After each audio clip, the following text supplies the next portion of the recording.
are women in this community in Washington, D.C. who experience homelessness and who experience domestic violence. What we've seen during the pandemic is an increased need among the women that we serve. More women are coming through with more trauma. And a lot of times when we're getting those calls, the majority of the women are African American. And Calvary's mission is to provide the housing and support services that enable those women to end their homelessness and heal from the traumas and the challenges that they've been facing.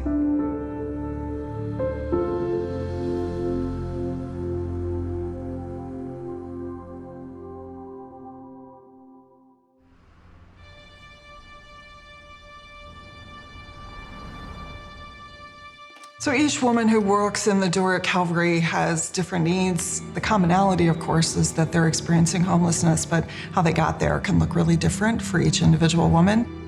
Our program brings everybody from different backgrounds, all walks of life, coming together in this space. And so it really gives the women a chance to connect with one another.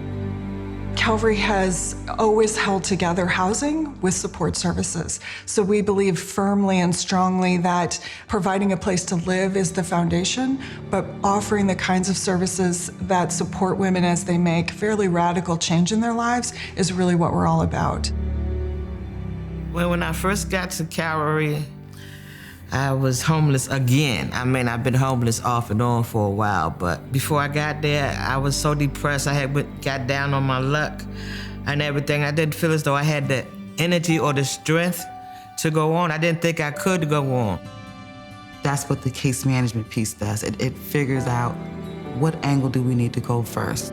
So maybe you are starting out with therapy because you've just been through a lot. And how about you just talk to somebody? And right then and there, that's what I needed, somebody to just listen to me and take what I tell them and turn and try to explain to me how I am feeling and why I'm feeling that way. And she's good at that. She really is. And so the therapy services we offer, the employment services, our life skills, education, and arts program, all of those programs are really intended to give women a chance to figure out what works for them, what services do they need, and to have that as accessible as possible. And it's a person-centered approach in each of those interactions, and we're not the driving force, they are. I did not know after 34 years that my husband would do this to me. If that trauma is not addressed, it can be challenging as women are trying to move through and eventually out of Calvary. I had to learn who I was because I didn't know who I was when I was in this marriage. The clients are very precious to them. They took you in and they molded you.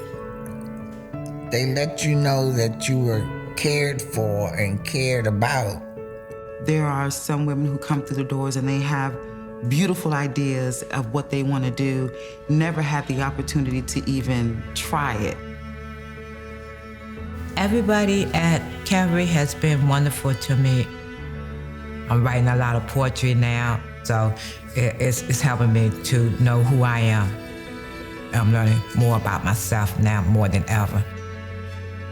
So over the last year, we have been able to expand the permanent supportive housing that we offer to women. So we're excited that about 20 women will be moving into their own apartments. I never ever thought I would be with a home. I thought I had been committed to drugs and that was gonna be my life. And now I'm 11 years clean. It was just wonderful to be on my own. I could sit on the balcony and listen to the birds, listen to the children play. I did it. So we find ourselves now offering almost twice as many beds as we did a few years ago. We've grown to meet the need in this city. This is our moment. We can't be afraid. The women we work with aren't afraid, and so we need to keep doing what we're doing, creating an environment where women can be who they are and can support each other and care for each other and access the services they need and feel positive relationship from staff. That's what works, and that's what we do.